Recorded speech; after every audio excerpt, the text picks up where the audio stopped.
नमस्ते बच्चों, मैं कीर्ति शर्मा और आप मेरे साथ पढ़ने वाले हैं कक्षा 10 की भौतिक विज्ञान। बच्चों, चैप्टर नंबर 9 हम पढ़ रहे हैं गति के बारे में। हमने लास्ट पार्ट में पढ़ चुके थे बच्चों की गति क्या होती है, गति के प्रकार क्या होते हैं, सरल रेखीय गति, दोलन गति, दूरी, विस्थापन क्या होता है, ये सब हम पढ़ चुके हैं। ठीक है, इस चैप्टर में हम पढ़ेंगे बच्चों की जो गति है उसके दो प्रकार और होते हैं। कौन कौन से? एक तो होती है एक समान गति, एक होती है असमान गति। ठीक है, तो एक समान गति क्या होती है? देखो, अगर कोई भी वस्तु है या हम है, निश्चित समय में निश्चित दूरी तय कर रहे हैं। जैसे मैंने 10 सेकंड के अंदर मैं 1 मीटर चली, फिर अगले 10 सेकंड में मैं फिर 1 मीटर चली, फिर अगले 10 सेकंड में फिर 1 मीटर चली, फिर अगले 10 सेकंड में फिर 1 मीटर चली। तो हर समय में निश्चित समय, मान लिया कि 10-10 सेकंड का अंतराल देख रहे हैं हम, और निश्चित दूरी आ रही है 1 मीटर 1 मीटर 1 मीटर। तो निश्चित समय में अगर कोई भी वस्तु निश्चित दूरी तय करती है तो ऐसी जो गति है वो कहलाती है बच्चों एक समान गति। ठीक है, अगर मैं बात करूं इसकी जगह कि पहले 10 सेकंड के अंदर मैं 1 मीटर चली, दूसरे 10 सेकंड में मैं 2 मीटर चली, तीसरे 10 सेकंड में मैं फिर 1 मीटर चली, फिर चौथे 10 सेकंड के अंदर मैं 5 मीटर चल गई। तो हर 10 सेकंड के अंतराल को हमने लिया, लेकिन मैंने हर 10 सेकंड के अंतराल में अलग अलग दूरी तय की है। कभी तो मैं धीरे धीरे चली हूँ, कभी मैं बहुत तेज तेज चली हूँ। तो जो ऐसी वाली गति है जिसके अंदर समय के साथ साथ जो दूरी का अंतर आ रहा है वो अलग अलग आ रहा है, तो ऐसी जो गति है वो कहलाती है बच्चों असमान गति। बात समझ में आई? इधर देखिए कि एक समान और असमान गति क्या होती है? ऐसी गति जिसमें एक वस्तु समय के समान अंतराल में समान दूरी तय करती है, एक समान गति कहलाती है। जबकि वह गति जिसमें एक वस्तु समय के समान अंतराल में समान दूरी तय नहीं करती है, असमान गति कहलाती है। ठीक है बच्चों, बात समझ में आई? इधर देखो, दो वस्तुएं, वस्तु ए है और वस्तु बी है। ठीक है, ये ऊपर आपको समय दे रखा है सेकंड में। जब 0 सेकंड होती है तो वस्तु भी क्या है, 0 मीटर की दूरी पे है, दूसरी वस्तु भी 0 मीटर की दूरी है। 10 सेकंड के बाद देखो, जो वस्तु ए है वो 4 मीटर चलती है और वस्तु बी कितने पे रहती है, 4 मीटर दूरी रहती है। फिर 10 सेकंड के बाद हम देखते हैं जो पहली वाली वस्तु है वो 8 मीटर चल गई, मतलब 4 मीटर और चल गई। दूसरी वाली कितने पे चल गई, वो 12 मीटर चल गई, मतलब वो 8 मीटर चल गई। फिर 10 सेकंड बाद चलते हैं, देखो पहली वाली वस्तु 8 से 12 पे आ गई, मतलब 4 मीटर और चली, और ये 12 पे रही, मतलब ये 0 रही। फिर 10 सेकंड के बाद देखते हैं, पहली वस्तु 12 से 16 पे आ गई, मतलब 4 मीटर और चली, ये फिर 12 पे ही रही, है ना। तो आप देख रहे होंगे कि कैसे वस्तु ए और वस्तु बी कितने समय में कितनी दूरी तय कर रही है। तो आपने देखा कि जो पहली वस्तु ए है वो हर 10 सेकंड के अंदर, 10 से 20, 20 से 30, तो 10 सेकंड का अंतर है ना, हर 10 सेकंड के अंदर 4 मीटर चल रही है, 4 से 8, 8 से 12, 12 से 16, 16 से 20, है ना। लेकिन जो वस्तु बी है देखो, हर 10 सेकंड में उसका निश्चित नहीं है। पहले तो वो 4 मीटर चली, फिर वो कितनी 8 मीटर चली, फिर वो चली ही नहीं, फिर वो नहीं चली, फिर अचानक से 8 मीटर और चल के 20 पे पहुंच गई। तो जो वस्तु ए है उसके अंदर निश्चित समय है और निश्चित दूरी है, तो ये तो क्या हो गई, वस्तु ए एक समान गति। ठीक है, लेकिन जो वस्तु बी है, बी के अंदर निश्चित दूरी नहीं तय की ना, तो ऐसी वाली बच्चों क्या हो गई, असमान गति। बात समझ में आई? दोनों का अंतर समझ में आया होगा। आगे देखो, बात करते हैं इस ग्राफ के अंदर, देखते हैं हम। देखो, हम पहले बात करते हैं वस्तु ए की, ये वस्तु ए। इधर देखो, हर 10 सेकंड की बात करते हैं, 10 सेकंड के अंदर कितना दूरी चली है, 4 मीटर। ये आपको पता है, ये वाई अक्ष है और ये एक्स अक्ष है। एक्स अक्ष पे हमने समय ले रखा है और जो ये वाई अक्ष है, वाई अक्ष पे हमने वस्तु की स्थिति ले रखी है, मतलब दूरी, कितना दूर चली। 10 सेकंड में वो चलती है 4 मीटर, फिर 10 सेकंड के बाद 20 सेकंड पे चलती है वो कितनी, देखो 8 मीटर, फिर 10 सेकंड के बाद 30 सेकंड पे देखो कितनी चलती है वो, 30 सेकंड के ऊपर वो आ जाती है 12, फिर 10 सेकंड के बाद 40 पे कितनी आ जाती है वो, 16। तो देखो हर 10-10 सेकंड में वो 4 मीटर 4 मीटर 4 मीटर चल रही है। तो जब इन सब जो डॉट्स हमारे पास आए हैं, अगर मैं इनको मिलाऊंगी तो मेरे पास एक क्या आ जाएगी, सीधी लाइन आ जाएगी। इसका मतलब वस्तु ए क्या थी, वस्तु ए थी एक समान गति। क्या थी, एक समान गति। तो जब भी एक समान गति की बात होगी और उसका अगर हम ग्राफ बनाएंगे स्थिति और समय का, तो हमें हमेशा एक स्ट्रेट लाइन, एक सीधी रेखा प्राप्त होगी। ठीक है, अब बात करते हैं हम असमान की। वस्तु बी असमान गति कर रही थी ना, पहले 10 सेकंड में तो 4 चली, फिर अगले 10 सेकंड के अंदर 12 चल गई, उसके बाद चली ही नहीं, और फिर लास्ट के अंदर जाके अचानक से 20 पे पहुंच गई थी। तो इसका देखो ग्राफ कैसे आ रहा है, यहाँ से चलना शुरू किया, फिर यहाँ से मुड़ गया, फिर यहाँ से मुड़ गया। तो ये वाला जो वस्तु बी है, इसका हमेशा जब भी ग्राफ बनाओगे तो सीधी रेखा प्राप्त नहीं होगी, कभी भी सीधी रेखा प्राप्त नहीं होगी। लेकिन अगर वस्तु एस एक समान गति से चल रही है, ठीक है, तो सीधी रेखा प्राप्त होगी, और एक समान गति से नहीं चल रही है तो सीधी रेखा प्राप्त नहीं होगी। दोनों अंतर आपको समझ में आ ही गया होगा बच्चों। आगे देखिए, चाल क्या होती है बच्चों, और सबसे इंपॉर्टेंट भी है, आपके यहाँ से क्वेश्चन बनने की भी पूरी संभावना है। ठीक है, तो देखो हम कहीं पे भी जाते हैं, हम पिकनिक पर जा रहे हैं, स्कूल जा रहे हैं, कॉलेज जा रहे हैं, किसी शादी समारोह में जा रहे हैं, हम घर से कहीं के लिए भी जाने के लिए निकलते हैं, हमें पता होता है कि वहाँ की दूरी कितनी है, हमें ये भी पता होता है कि हमें वहाँ जाने में कितना समय लगेगा। हम बाइक से जाएंगे तो हमें कितना समय लगेगा, हम बस से जाएंगे तो कितना समय लगेगा, हम ट्रेन से जाएंगे तो कितना समय लगेगा, हम हवाई जहाज से जाएंगे तो कितना समय लगेगा, पता होता है ना। तो ये हमें कैसे पता चल रहा है, ये हमें पता चल रहा है उस वस्तु की चाल से। ठीक है, अब आप पूछेंगे कि मैम कैसे, तो चाल का मतलब क्या होता है, चाल का मतलब होता है कि आपने कितनी दूरी कितने समय में तय की है, वही उस वस्तु की चाल होती है। इधर देखो, इकाई समय में किसी वस्तु द्वारा तय की गई दूरी चाल कहलाती है। ठीक है, तो चाल का फॉर्मूला हमारे पास क्या आ गया, तय की गई दूरी बट्टे में समय अंतराल। ये क्या है बच्चों, चाल का फॉर्मूला है, आपको ये याद रखना है। अगर आप इसको शॉर्ट में भी याद कर सकते हो, क्या कि चाल बराबर क्या होती है, चाल बराबर होता है दूरी बटे समय। ये तो आपको याद रखना ही रखना है, चाल बराबर क्या होता है, दूरी बटे समय। मतलब कोई भी वस्तु कितने समय में कितनी दूरी तय करती है, यही क्या है, उस वस्तु की चाल है। ठीक है बच्चों, अब देखो दूरी का मात्रक क्या होता है, दूरी का मात्रक होता है मीटर, और समय का मात्रक क्या होता है, सेकंड। ठीक है, तो चाल का मात्रक क्या हो गया, चाल का मात्रक हो गया मीटर पर सेकंड। देखो चाल का ऐसा ही मात्रक मीटर प्रति सेकंड होता है, हम पहले चैप्टर में पढ़ चुके हैं, इसको ऐसे भी लिख सकते हैं, ये हम वहाँ पढ़ चुके हैं। और वहाँ पे भी मैंने कहा था कि आपके लिए मात्रक वाला चैप्टर बहुत इंपॉर्टेंट है, आपको आना भी चाहिए, और एग्जाम में वहाँ से आपके क्वेश्चन आएगा भी, पहले भी आ चुका है, अभी भी आने की संभावना है। आगे देखिए, एक एग्जाम्पल देखते हैं। एक वस्तु क्रमशः 20 मीटर और 40 मीटर भुजाओं के आयताकार पथ पर गति करती है। देखो कोई आयत है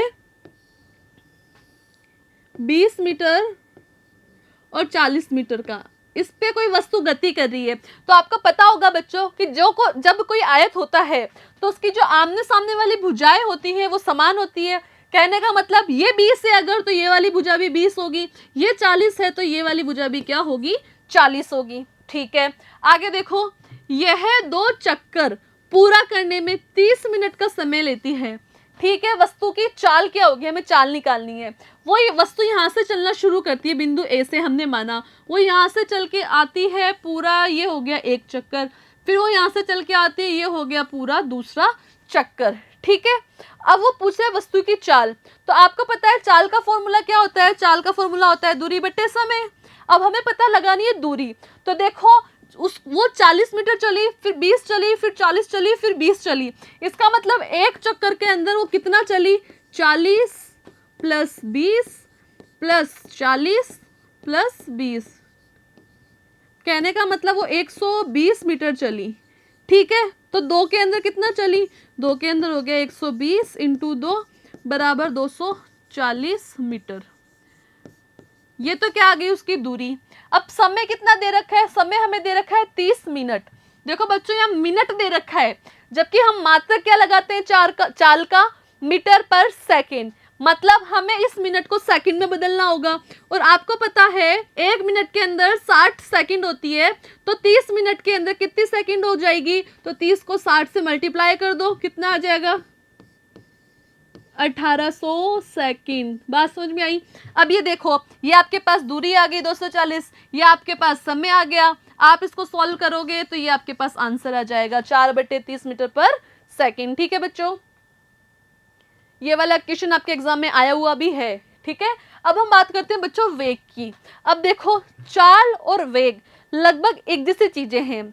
चाल में भी क्या होती है, दूरी होती है, वेग में भी दूरी होती है। चाल में भी समय होता है, दूरी में भी समय होता है, लेकिन दोनों में एक छोटा सा अंतर है। वो क्या है, चाल में हमें दिशा की आवश्यकता नहीं होती है, वस्तु किसी भी दिशा से जाए हमें उससे कोई मतलब नहीं होता है चाल के अंदर।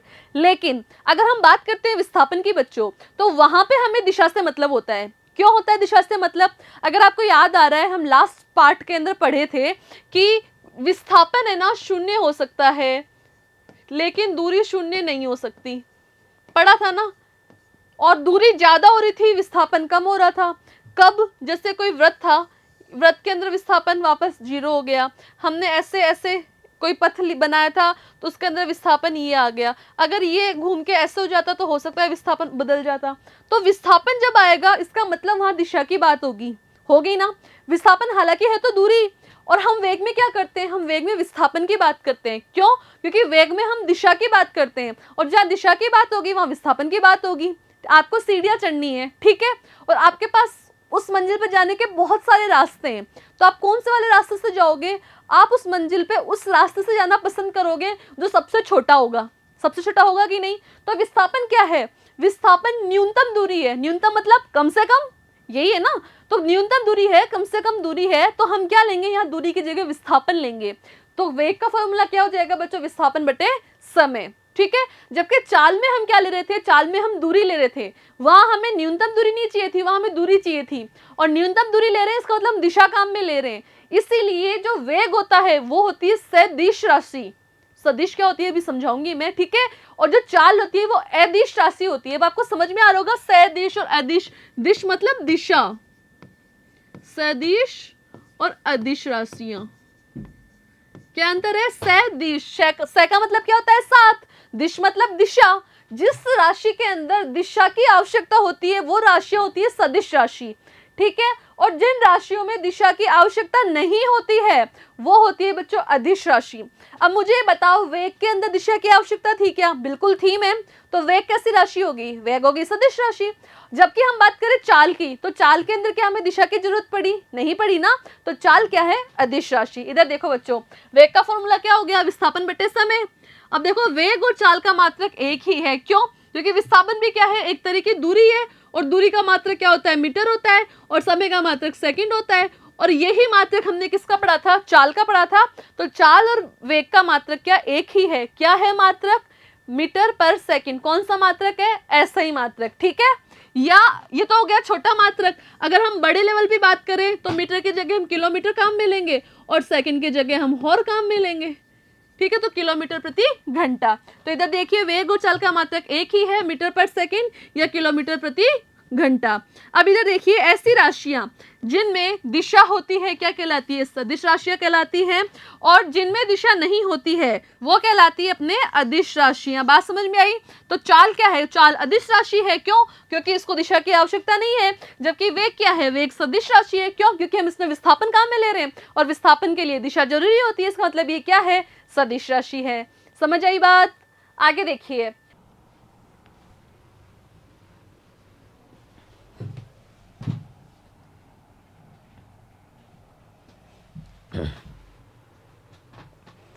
ठीक है बच्चों। अब हम आगे बात करते हैं औसत चाल की। देखो बच्चों, हम मैथ्स में औसत पढ़ते हैं ना, औसत क्या होता है, औसत का मतलब होता है राशियों का योग बटे राशियों की संख्या। अब हमें वही चीज यहाँ लागू करनी है। चाल का मतलब, चाल बराबर होता है दूरी बटे समय। तो औसत चाल क्या होगी, कुल दूरी बटे कुल समय। बात समझ में आई। आगे सेम टू सेम यही है औसत वेग। वेग का मतलब क्या होता है, विस्थापन बटे समय। तो औसत वेग का मतलब क्या हो गया, कुल विस्थापन बटे कुल समय। तो दोनों फॉर्मूले समझ में आ गए, कोई दिक्कत। आगे देखिए, आगे हम एक एग्जाम्पल देख रहे हैं। यदि एक वस्तु 50 मीटर की दूरी 30 सेकंड में तय करती है, 50 मीटर की दूरी 30 सेकंड में, और अगली 100 मीटर की दूरी 45 सेकंड में तय करती है, तो कुल दूरी कितनी होगी, 50 प्लस 100 150 मीटर, ठीक है। और कुल समय कितना हो गया, 30 और 45 75 सेकंड। हमें क्या निकालनी है, हमें निकालनी है औसत चाल। औसत चाल क्या होती है, कुल दूरी बटे कुल समय। तो कुल दूरी आ गई 150, कुल समय आ गया 75, यहाँ फॉर्मूले में रख दो 150 मीटर बटे 75 सेकंड बराबर क्या आ गया 2 मीटर पर सेकंड। ये उस वस्तु की क्या आ गई बच्चों, चाल आ गई। बात आई समझ में। आगे देखिए क्वेश्चन नंबर 1, कॉलम 1 में कुछ राशियां दी गई है, उनके संगत मान कॉलम सेकंड में लिखे गए हैं, लेकिन ये उस क्रम में नहीं है। आपको इन मानों का मिलान कॉलम 1 में दिए गए संगत मानों से करना है। ये तो आपका कॉलम 1 है, ये कॉलम 2 है, आपको इनका मिलान करना है। तो इधर देखो, इधर सारे के सारे मान किलोमीटर प्रति घंटा में दिए गए हैं, जबकि इधर के सारे मान क्या है, मीटर पर सेकंड के अंदर है। मतलब आपको किलोमीटर प्रति घंटा को मीटर पर सेकंड में बदलना है। तो इधर एक चीज याद रखो बच्चों, 1 किलोमीटर प्रति घंटा बराबर कितना होता है 5/18 मीटर पर सेकंड। बात आई समझ में, कितना होता है। ठीक है, अब आप पूछोगे मैम कैसे आया, तो इधर देखो 1 किलोमीटर प्रति घंटा, तो 1 किलोमीटर बराबर 1000 मीटर होते हैं। ठीक है, और घंटा में कितनी सेकंड होती है, 1 घंटे में 60 तो मिनट होती है, और 1 मिनट में 60 सेकंड होती है, मतलब 60 × 60। अब इसको सॉल्व करो, 0 से 0 कैंसिल, 0 से 0 कैंसिल, 10/36। इसको कट करोगे तो आप कितना आ जाएगा, 2 से 5, 36 कितने बार कटेगा 18, तो 5/18 आ गया ना। तो आपको ये चीज़ याद रखनी है कि 1 किलोमीटर प्रति घंटा में 5/18 मीटर पर सेकंड होते हैं। अब सॉल्व करते हैं, देखो सबसे फर्स्ट 1 किलोमीटर प्रति घंटा, तो आपको पता है कितना होता है 5/18। अब है 18 किलोमीटर प्रति घंटा, मतलब 18 किलोमीटर प्रति घंटा को आपको मीटर पर सेकंड में बदलना है। तो आपको क्या करना होगा, आपको इस 18 को 5/18 से मल्टीप्लाई करना है, गुणा कर देना है। तो 18 से 18 कैंसिल, कितना बच गया 5। मतलब 18 किलोमीटर प्रति घंटे का मतलब क्या होता है 5 मीटर पर सेकंड। ऐसे ही 72, तो देखो 72 × 5/18, 18 से 72 4 बार कटेगा 20, तो 20 किधर है, ये रहा 20 मीटर पर सेकंड। और 36 को कट करोगे तो कितना आ जाएगा बच्चों 10 मीटर पर सेकंड। बात आगे समझ में इजी है ना। आगे देखिए क्वेश्चन नंबर 2, एक साइकिल सवार चित्र में दर्शाए गए पथ पर चलता है, वह ए से बी तक पहुंचने में 20 मिनट का समय लेता है। साइकिल सवार के द्वारा चली गई दूरी विस्थापन चाल ज्ञात कीजिए। अब इधर देखिए ए से बी तक, ये रहा ए और ये रहा बी, मतलब ये ऐसे जाती है वस्तु और ऐसे आती है। ठीक है, यहाँ से यहाँ तक की दूरी 80 है, यहाँ से यहाँ तक की 60 है, तो कुल दूरी कितनी होगी, कुल दूरी होगी, देखो कुल दूरी बराबर 80 + 60 140 मीटर। ठीक है, आगे बोल रहा है उसका विस्थापन। तो आपको पता है बच्चा विस्थापन क्या होता है, विस्थापन न्यूनतम दूरी होती है। तो इसके न्यूनतम दूरी क्या होगी, इसकी न्यूनतम दूरी ये होगी। अब आपको एक त्रिभुज जैसा दिख रहा है ना, तो आपको पता है त्रिभुज को अगर आप सॉल्व करना चाहो तो हमारे पास फॉर्मूला क्या होता है, कर्ण स्क्वायर बराबर लंब स्क्वायर प्लस आधार स्क्वायर। इस आपको दो भुजाओं का मान दिया हुआ है, एक का निकालना है, तो आप मान में रख दो, क्या आ जाएगा, इसको हम x मान लेते हैं। तो यहाँ हो गया x² बराबर 80 का स्क्वायर प्लस 60 का स्क्वायर। x बराबर 80 का स्क्वायर कितना हो गया 6400, 60 का स्क्वायर कितना हो गया 3600। अब x स्क्वायर था, इसका स्क्वायर हटाएंगे तो इसका क्या हो जाएगा, रूट हो जाएगा। तो ये कितना हो जाएगा, ये हो जाएगा 10,000। 10,000 का रूट अगर आप हटाओगे तो x बराबर कितना आ जाएगा 100। x क्या है, इसका विस्थापन। तो इसका विस्थापन कितना आ गया बच्चों 100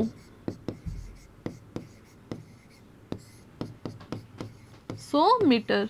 ठीक है, आगे पूछा है इसकी चाल ज्ञात कीजिए। तो चाल का फॉर्मूला क्या होता है, दूरी बटे समय। दूरी कितनी है 140 मीटर। ठीक है, समय कितना है, समय आपके पास दिया हुआ है 20 मिनट। 20 मिनट है, मिनट को आप सेकंड में बदलोगे तो किससे गुणा करोगे 60 से, तो कितना आ जाएगा ये 140 बटे 1200। तो 0 से 0 कैंसिल, और इसको कट करोगे आप तो 2 7 14, 2 6 12, 7/60 क्या है मीटर पर सेकंड इसकी चाल है। ठीक है बच्चों, आगे देखिए नेक्स्ट क्वेश्चन, उस परिस्थिति की पहचान कीजिए जिसके लिए वस्तुओं की चाल और औसत चाल बराबर है। तो बच्चों आपको ये खुद ही सॉल्व करना है, मैं आपको समझा देती हूँ कि औसत चाल और चाल बराबर होनी चाहिए। तो चाल और औसत चाल कब बराबर होगी? वो जब बराबर होगी जब वस्तु एक समान चाल से चलती है। चाहे कैसी भी स्थिति है, लेकिन वस्तु अगर एक ही चाल से चल रही है तो उसकी चाल और औसत चाल क्या होगी? बराबर होगी। तो देखो, स्वतंत्र रूप से गिरती हुई गेंद, तो कोई गेंद गिर रही है अगर, तो एक समान चाल से चल रही है क्या? आपको बताना है। घड़ी की सेकंड और मिनट वाली सुई, जो घड़ी में जो सुइयां लगी हुई होती है, मिनट वाली सुई, सेकंड वाली सुई, वो चलती है तो कैसे चलती है? उसकी औसत चाल और चाल समान आएगी क्या? आपको बताना है, बताओ। आनत तल पर गेंद की गति, आनत तल मतलब जो हॉस्पिटल में होता है ना स्लाइडर, जिसमें अपन मरीजों को लेके जाते हैं, वो वाला जो स्लॉप होता है, उस ढाल पे अगर किसी की गति है तो वो क्या होगी? उसकी औसत चाल और चाल बराबर होगी क्या? आपको बतानी है। दिल्ली से मुंबई की ओर जाती हुई ट्रेन, ये बहुत आसान है बच्चों, अगर आप इसके आंसर नहीं बता पाए ना तो अब तक आपने जो पढ़ा है वो आपको समझ ही नहीं आया है, ठीक है।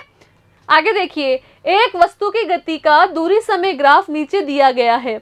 गति के दौरान वस्तु की औसत चाल और अधिकतम चाल ज्ञात कीजिए। तो देखो बच्चों, औसत चाल निकालनी है तो औसत चाल का फॉर्मूला क्या होता है? कुल दूरी बटे कुल समय।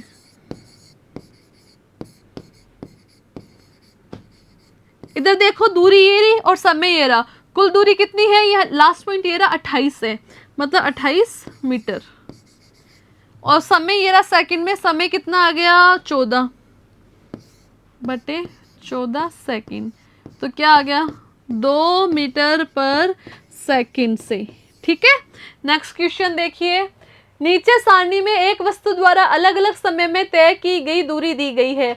दूरी समय ग्राफ बनाइए और वस्तु की औसत चाल ज्ञात कीजिए। यह भी बताइए कि वस्तु की गति एक समान है या नहीं है। देखो बच्चों, ये रहा आपको इंडेक्स दी हुई है, इसमें आपको समय दिया हुआ है 0, 10, 20, 30, 40, 50, और इधर दूरी दी हुई है 0 पे 0, 10 सेकंड पे 2, 20 पे 4, 30 पे 6, 40 पे 8 ऐसे। अब इसको अपन को ग्राफ में लिखना है। तो आपको पता है जब भी हम ग्राफ बनाते हैं 2 अक्ष लेते हैं, एक तो हम लेते हैं एक्स अक्ष और एक हम लेते हैं वाई अक्ष। अब हम क्या करते हैं, एक्स अक्ष पे तो हम समय ले लेते हैं और वाई अक्ष पे हम क्या ले लेते हैं? दूरी ले लेते हैं, ठीक है। अब हम खाने मान लेते हैं, जैसे मान लिया एक खाना बराबर 1 या एक खाना बराबर 10, ऐसे कोई भी खाने मान लेते हैं, ऐसे इधर मान लेते हैं, ठीक है। अब देखो, जैसे जैसे वस्तु समय के साथ साथ आगे बढ़ती जा रही है वैसे वैसे हम डॉट लगाते रहते हैं। जैसे 0 समय पे 0, तो 0 पे 0 यहीं आ गया, ठीक है। फिर 10 सेकंड पे कितनी हो गई? 2, तो 10 सेकंड ये रहा, 2 ये रहा। फिर ऐसे 4, 6 ऐसे डॉट लगा लेंगे हम, ठीक है। फिर जब उनको हम सबको मिलाएंगे ना तो हमें एक सीधी रेखा प्राप्त होगी, ठीक है। सीधी रेखा कब प्राप्त होगी? अगर वस्तु एक समान गति कर रही है तो। अगर एक समान गति नहीं कर रही तो सीधी रेखा प्राप्त नहीं होगी, ठीक है। तो इधर हम ग्राफ पहले से बना रखे हैं। देखो, 0 समय पे 0 थी तो 0 समय पे 0 थी। फिर 10 सेकंड पे 2 मीटर, 10 सेकंड पे 2 मीटर। फिर 4 सेकंड पे 20 मीटर। फिर 20 सेकंड में 4 मीटर, 20 सेकंड में 4 मीटर। फिर 30 सेकंड में 6 मीटर, 30 सेकंड में 6 मीटर। फिर 40 सेकंड में 8 मीटर। फिर 50 सेकंड में 10।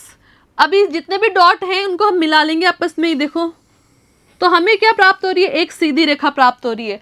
सीधी रेखा प्राप्त हो रही है, इसका मतलब ये क्या है? ये एक समान गति है। तो इसका आंसर क्या आ जाएगा? हाँ, ये एक समान गति है। क्लियर है बच्चों, समझ आई बात? आगे देखिए नेक्स्ट क्वेश्चन, एक धावक अपनी आधी दौड़ 60 मिनट में पूरी करता है और बची आधी दौड़ 40 मिनट में पूरी करता है। मतलब वो 60 प्लस 40 बराबर 100 मिनट के अंदर अपनी दौड़ पूरी करता है। यदि वह 1200 मीटर की दूरी तय करता है। ये तो देखो आपका आ गया कुल समय, ठीक है। आपकी कुल दूरी कितनी है? आपकी कुल दूरी है 1200 मीटर। आगे कह रहा है उसकी औसत चाल बताइए। तो औसत चाल क्या होती है बच्चों? आपको भी पता है, औसत चाल का मतलब होता है कुल दूरी बटे कुल समय। तो कुल दूरी कितनी है? कुल दूरी है 1200 मीटर। कुल समय कितना है? 100 मिनट। आपको पता है मिनट, जबकि चाल का मात्रा क्या होता है? मीटर पर सेकंड। तो मिनट को सेकंड में बदलेंगे तो क्या कर लेंगे? इसको 60 से मल्टीप्लाई कर देंगे तो कितना आ जाएगा? ये 6000 सेकंड। बात समझ में आई? तो 1200 बट्टे 6000, तो 0 से 0 कैंसिल, 0 से 0 कैंसिल, ठीक है। 6 से कटा, 12 दो बार, ये आ गया 2/10, मतलब 0.2 मीटर पर सेकंड की चाल से चलती है। कौन? वो धावक दौड़ता है, ठीक है। बात समझ में आ गई बच्चों? आगे देखिए क्वेश्चन नंबर 7। एक ट्रेन को 16 घंटे में 1200 किलोमीटर की दूरी तय करनी है। पहली 800 किलोमीटर की दूरी ट्रेन 10 घंटे में तय करती है। बची दूरी तय करने के लिए ट्रेन की चाल क्या होगी? तो देखो बच्चों, 16 घंटे में 1200 किलोमीटर चलना है, वो 800 किलोमीटर चल चुकी है 10 घंटे में, तो अब समय कितना बचा? समय बचा अपने पास 6 घंटे, ठीक है। और कितनी दूरी बची? 1200 चलनी थी, 800 चल चुकी, तो कितनी दूरी बची? 400 किलोमीटर, ठीक है। हमें क्या निकालना है? ट्रेन की चाल निकालनी है। तो चाल बराबर क्या होता है? दूरी बटे समय। दूरी कितनी है हमारे पास? 400। समय कितना है? 6। तो इसका आंसर कितना हो जाएगा बच्चों? 66.67 किलोमीटर प्रति घंटा। ये किसका आंसर आ गया? आपके चाल का। ट्रेन की औसत चाल भी निकाली है, तो औसत चाल कैसे हो जाएगी बच्चों? टोटल कितना है? 1200, ठीक है। औसत चाल का फॉर्मूला क्या होता है? कुल दूरी बटे कुल समय, तो कुल दूरी होगी 1200, कुल समय कितना हो गया? 16 घंटे। तो इसका आंसर आपका कितना हो जाएगा बच्चों? 75 किलोमीटर प्रति घंटा।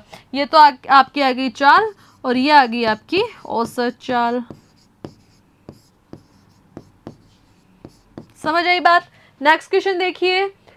एक चिड़िया 40 किलोमीटर प्रति घंटा की चाल से पेड़ ए से पेड़ बी की ओर उड़ रही है और 60 किलोमीटर प्रति घंटा की चाल से पेड़ बी से पेड़ ए की ओर वापस आती है। यात्रा के दौरान चिड़िया की औसत चाल क्या होगी? तो औसत चाल का मतलब वही है, कुल दूरी बटे कुल समय, ठीक है। लेकिन यहाँ पे ये जो हम एक मैथ्स के फॉर्मूले से सॉल्व करेंगे इसको।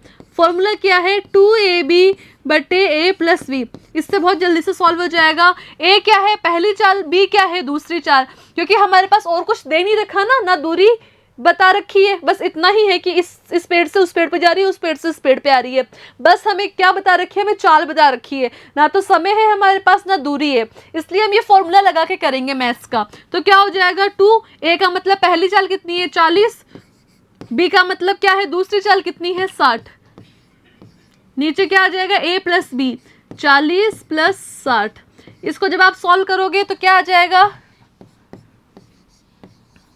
4800 बटे 100 बराबर 48 किलोमीटर प्रति घंटा। क्या है इसका मात्रक? एग्जाम में आप एक बार जरूर याद रखना, मात्रक जरूर से याद रखने हैं आपको, और लिख के भी आने हैं। बात समझ में आ गई? नेक्स्ट क्वेश्चन है, 3 धावक पी, क्यू और आर चित्र में दिखाए गए 3 पथों से होकर एक ही समय में बिंदु ए से बी तक पहुंचते हैं। देखो रास्ता तो है इनका अलग अलग, ठीक है, लेकिन समय समान है। अगर 10 किलोमीटर भी चल रहा है तो 10 मिनट में, 20 किलोमीटर भी चल रहा है तो 10 मिनट में, मतलब समय तो समान है। इसका मतलब जो ज्यादा दूरी तय कर रहा है वो ज्यादा जल्दी चल रहा होगा। बात समझ में आई? तो इधर देखो, ये व्रत है, आपको पता है कि किसी भी व्रत का जो व्यास होता है वो उसका मैक्सिमम विस्थापन होता है, ठीक है, इससे ज्यादा विस्थापन किसी का भी नहीं होता। अब ये वाला जो पथ है क्यू वाला, क्योंकि ये तो पी है, क्यू वाला जो पथ है ये इस विस्थापन से ज्यादा ही होगा ना, क्योंकि ये दूरी है, और क्यू से ज्यादा क्या होगा? आर, क्योंकि इसके देखो इधर त्रिज्या बढ़ती जा रही है ना, और त्रिज्या बढ़ती जा रही है, इसका मतलब दूरी बढ़ती जा रही है। तो सबसे ज्यादा दूरी कौन चल के आ रहा है? सबसे ज्यादा दूरी आर चल के आ रहा है, क्योंकि इसकी त्रिज्या सबसे ज्यादा आ रही है। उससे कम क्यू, उससे कम पी, ठीक है। तो जिसकी दूरी ज्यादा है और वो उतने ही समय में आ रहा है जिसकी दूरी कम है, इसका मतलब बहुत तेज गति से चल रहा है, इसका मतलब इसकी चाल बहुत ज्यादा है। तो यहाँ पे किसकी दूरी ज्यादा तय की? किसने? आर ने। और किसकी चाल ज्यादा हुई? आर की ज्यादा हुई ना। बात समझ में आ गई? ठीक है बच्चों, इसके आगे का हम पढ़ेंगे नेक्स्ट वीडियो के अंदर। तब तक आप पढ़ते रहिए, खुश रहिए। धन्यवाद।